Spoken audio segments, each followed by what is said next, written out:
Boxing के संस्थापक मनीष राज मीना इस दुनिया में नहीं है।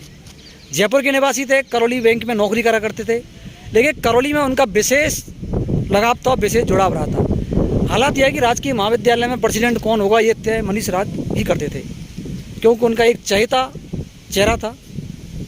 बॉक्सिंग के संस्थापक थे, कई खिलाड़ी उन्होंने तैयार किए और बॉक्सिंग में जो खिलाड़ी उनसे जुड़े रहे उनके क्या जीवन के एक अनछुए पहलू हैं, हम सबसे जानकारी प्राप्त करेंगे।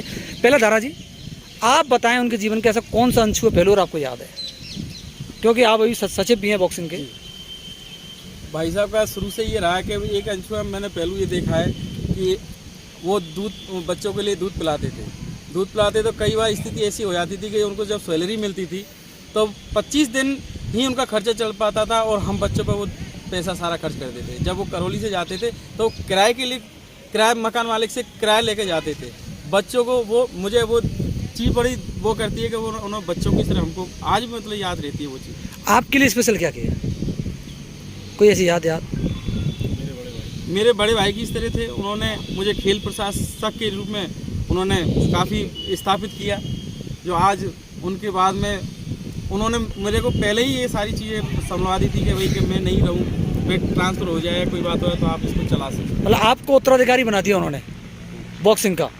मैं अपने आप को उत्तराधिकारी नहीं कहूँगा, लेकिन मैं उनकी बस जो उनकी जो चालू चीज़ थी उसको मैं आगे निरंतर बढ़ा रहा हूँ। आगे बढ़ा रहे हो।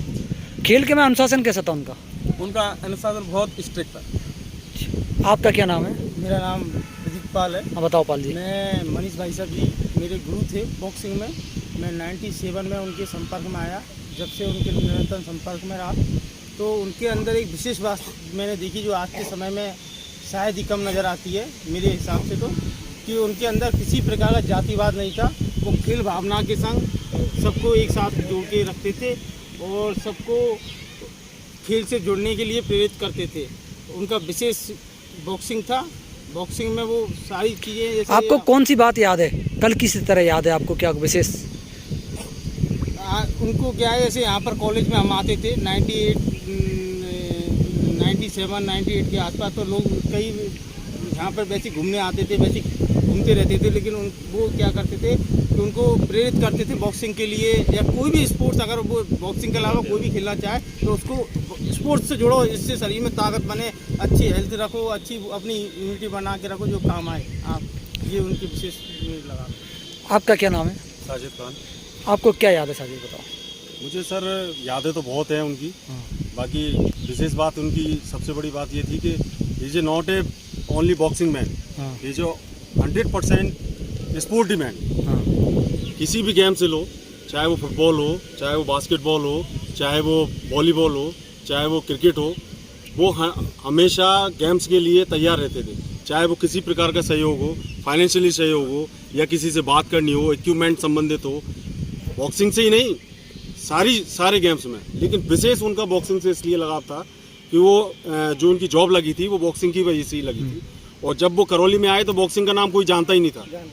उन्होंने सिर्फ बॉक्सिंग को यहाँ स्थापित ही नहीं किया, स्टेट में करौली का नाम बहुत आगे तक लेके गए। और 97 क्या मेरे ख्याल में 94, 95 से लेके और अभी तक प्रेजेंट में जितने मेडल, सिल्वर मेडल हो, चाहे वो गोल्ड मेडल हो, चाहे ब्रॉन्ज मेडल हो, जितनी उपलब्धि बॉक्सिंग ने की है शायद ही किसी गेम ने की हो। आपको उनकी क्या याद है विशेष तौर पे? विशेष तौर पे ये याद है कि उनके जीवन का ऐसा कौन सा पहलू है जो आप सबको बताना चाहते हैं दर्शकों को? मैं ये एक बार एक हमारा साथी था, मैं नाम लेना नहीं चाहूँगा। हाँ। तो वो गेम्स में काफ़ी अच्छा था। अब खेलने की बात आई तो वो खेलता था, प्रैक्टिस करते थे, हम यहीं करते थे प्रैक्टिस। तो टूर्नामेंट आया था एक कि जयपुर जाना है तुम्हें टूर्नामेंट खेलने, तो हम सब तो तैयार हो गए थे क्योंकि घर वाले हमें अच्छा सपोर्ट करते थे, ठीक ठाक थे घर वाले भी। वो थोड़ा कमज़ोर था, तो बात उन तक पहुंची भाई साहब तक कि क्या बात हुई कि इस तरीके से यार भाई साहब मैं कि इसके पास खेलने के लिए पैसे नहीं, अरे हो गए इसको तैयार करो। मैं कह रहा हूँ और पैसे वैसे कोई बात नहीं है। उन्होंने अपनी पॉकेट में हाथ दिया और जितने उनकी पॉकेट में पैसे थे वो हैंड टू हैंड उस बच्चे को दिए कि तू पैसे की चिंता मत कर, खेलने जा। ये सबसे उनमें विशेष बात थी। वो पैसे के लिए या किसी चीज़ के लिए कभी मना नहीं करते, बस उनको लड़का अच्छा स्पोर्ट ही होना चाहिए, खेलने वाला होना चाहिए। ठीक है, एक बार दोबारा आता हूँ। धर्मेंद्र जी, आपको क्या उनकी बातचीत याद है?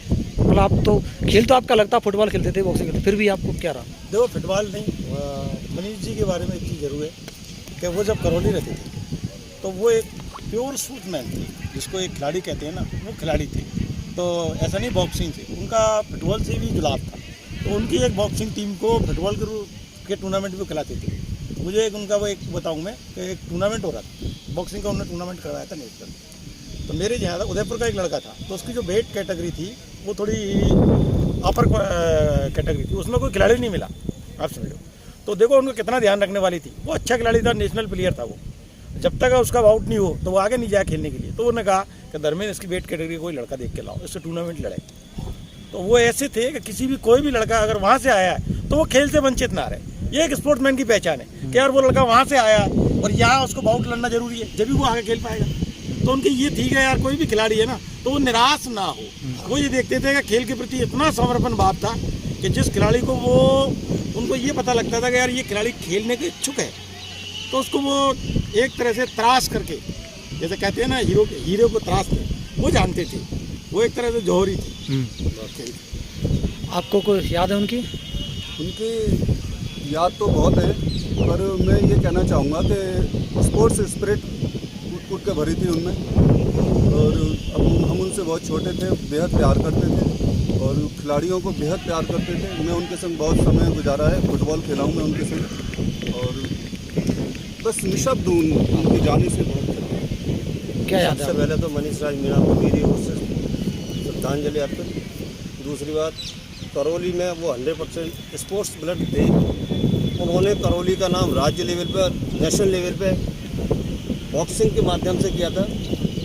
उनकी मेरे को सबसे जो मेरे हृदय को छूने वाली जो बात है ना, कि उनको वेंटिलेटर पे ले जाया जा रहा था तो उन्होंने एक बात कही थी कि मुझे वेंटिलेटर पे मत लेके जाओ, मुझे करौली ले चलो, हो सकता है मैं करौली जाके सही हो जाऊँ। ये आज उनकी बात सुन के थोड़ा क्या रोंगटा खड़ा हो जाता है हमारा। दारा जी, जैसे उस समय उन्होंने यहाँ मैच शुरू किए बॉक्सिंग के, शायद उसके बाद तो मैच हुए नहीं?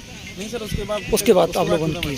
जब शुरुआत हुई थी तब उन्होंने किस स्तर से की, कैसे जनसहयोग से की, अपने पैसा लगाया, वो एक बताएं आप। वो उन्होंने सबसे पहले खुद का इसी कॉलेज ग्राउंड में हुआ था मैच? शुरुआत यहीं से हुई थी और ज़्यादा टूर्नामेंट, एक टूर्नामेंट जरूर स्टेडियम में हुआ, नहीं तो सारे टूर्नामेंट इसी जगह हुए हैं। और शुरू से उन्होंने टूर्नामेंट के शुरू में उन्होंने सीनियर टूर्नामेंट लिया था, सीनियर के बाद में फिर जूनियर आया, फिर 2 टूर्नामेंट उन्होंने कराए, फिर उसके बाद में 3 टूर्नामेंट फिर मेरे टाइम में हुए, उनके सानिध्य में ही हुए। लेकिन वो जब जयपुर ट्रांसफर होकर चले गए थे तो कंटिन्यूस टूर्नामेंट ऐसा नहीं कि वो चले गए तो उसके बाद भी बंद हुए। उसके बाद में भी 3 यहाँ स्टेट हुई हैं। और सबसे बड़ी बात ये है कि करौली के नाम पे उनकी दी हुई ये चीज़ रही कि बॉक्सिंग में सबसे पहले महिला टूर्नामेंट जो चालू हुए थे कंपटीशन, वो करौली में शुरुआत हुई थी। उसके बाद में कंप्यूटर स्कोरिंग जब राजस्थान में चालू हुई थी, कंप्यूटर स्कोरिंग, तो वो करौली से चालू हुई थी। और पहली बार जूरी और जज जो निर्णायक की जो एग्ज़ाम होती थी, पास आउट करके जो निर्णायक बनते थे, वो भी करौली से ही पहली बार एग्ज़ाम चालू हुई। ये मनीष राज मीणा की एक बड़ी उपलब्धि है। बड़ी उपलब्धि। अच्छा, उनकी पारिवारिक बैकग्राउंड क्या है उनका? उनके परिवार में वो 2 भाई थे।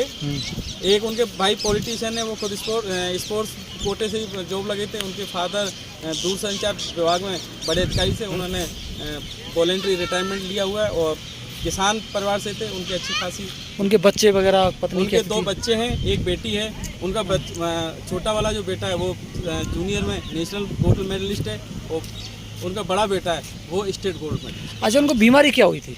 वो जब करौली में यहाँ रहते थे तो उस टाइम पे उनके किडनी से संबंधित प्रॉब्लम हुई। उसके बाद में वो काफ़ी अस्वस्थ रहे, तो उसके बाद में वो करौली से ट्रांसफ़र करा के वहाँ चले गए, क्योंकि उनको वही परिवार की रोटी देखभाल नहीं करते थे। यहाँ अकेली रहते थे, ज़्यादातर फैमिली कम रहती थी यहाँ उनके साथ। वो स्टूडेंटों के साथ ही रहते थे, स्पोर्ट्स खिलाड़ी के साथ। और उसके बाद में वो चले गए। फिर उसके बाद में बीच में कोरोना चला, ये भी उनको कोरोना हुआ, कोरोना से भी रिकवर हो गए। उसके बाद में अभी 11 तारीख को उन्होंने एडमिट कराया तो उनको माइनर अटैक आया। उसके बाद वो